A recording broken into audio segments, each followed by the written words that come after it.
Hello and welcome back. My name is Maximilian, and I'm here to introduce episode number 2 of Creepy Urban Legends.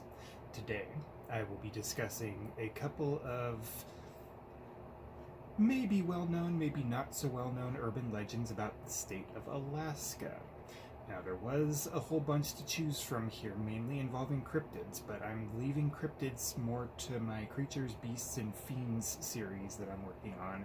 So, the two that I did pick out for today's episode are a wild ride. So buckle up, and let's get creepy with Creepy Urban Legends, State of Alaska. Now, I hope you have the lights dimmed, the room all nice and dark and quiet, and let's get ready to get creeped out, shall we?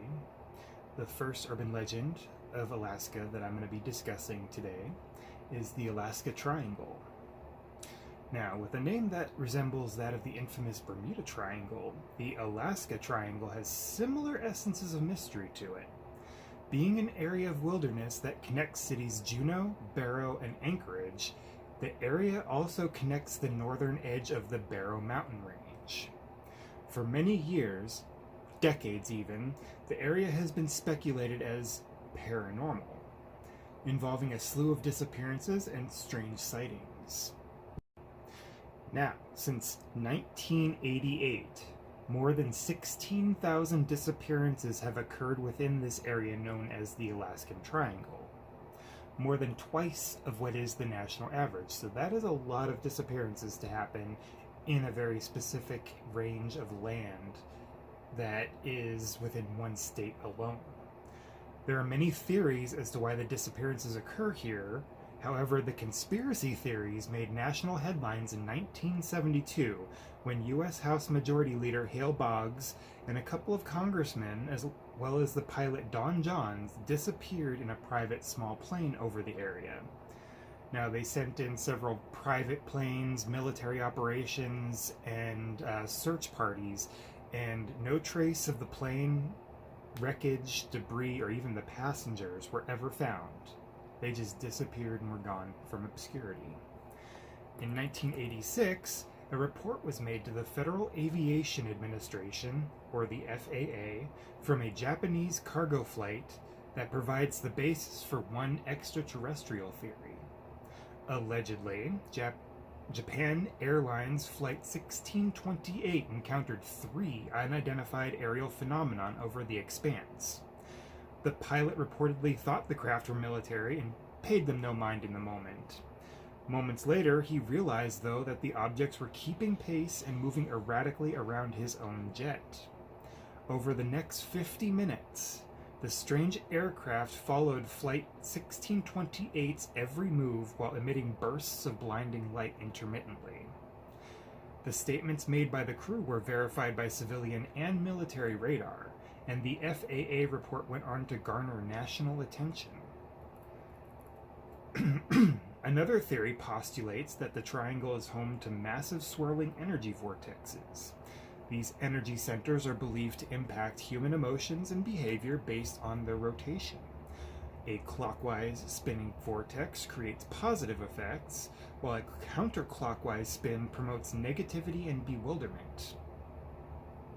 Electronic readings have indeed found higher intensities of magnetic irregularities in Alaska, and search teams have reported compass malfunctions up to 30 degrees off. That's pretty significant.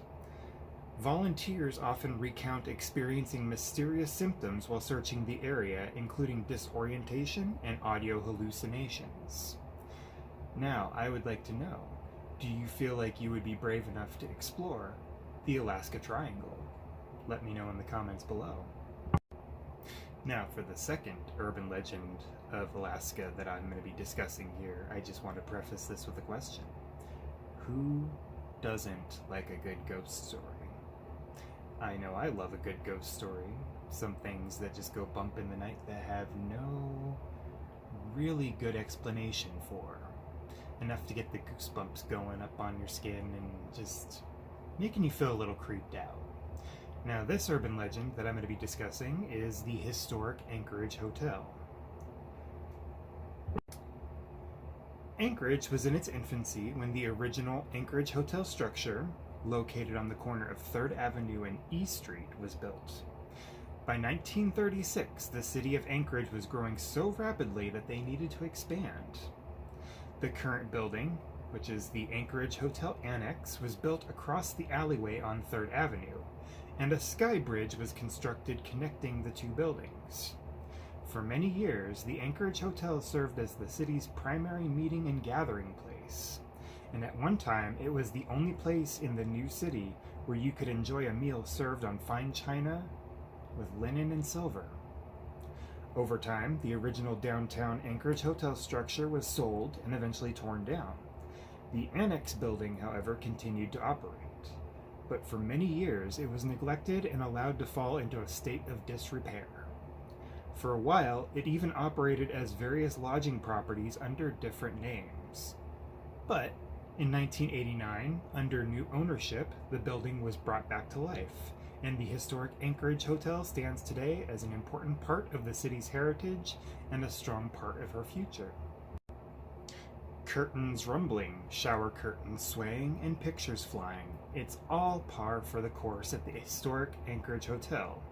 Stories of ghostly happenings have been circulating at the hotel for many years, and are considered to be related to the death of Anchorage's first chief of police, Jack Sturgis.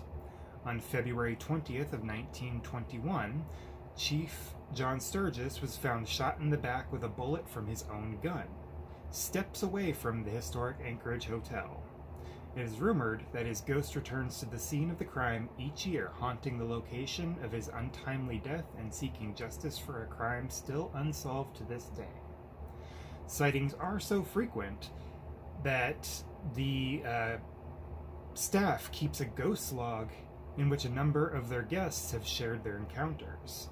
In addition to the ghost log, past guests have seen several different specters make their way through their halls and facilities, more than just Police Chief Jack Sturgis. Over the years, the owners have invited mediums, ghost hunters, and paranormal experts into the hotel. Traffic and interest have naturally increased as more and more reported happenings began circulating around the paranormal community with some regularity. 7 years later, hauntings have become sort of their thing. What they've learned from their expert guests, according to the owners, is that nearly 36 spirits occupy the hotel at any given time. Some of those spirits are regulars, others are just passing through. The owners state that they were informed that there's a little boy and a little girl.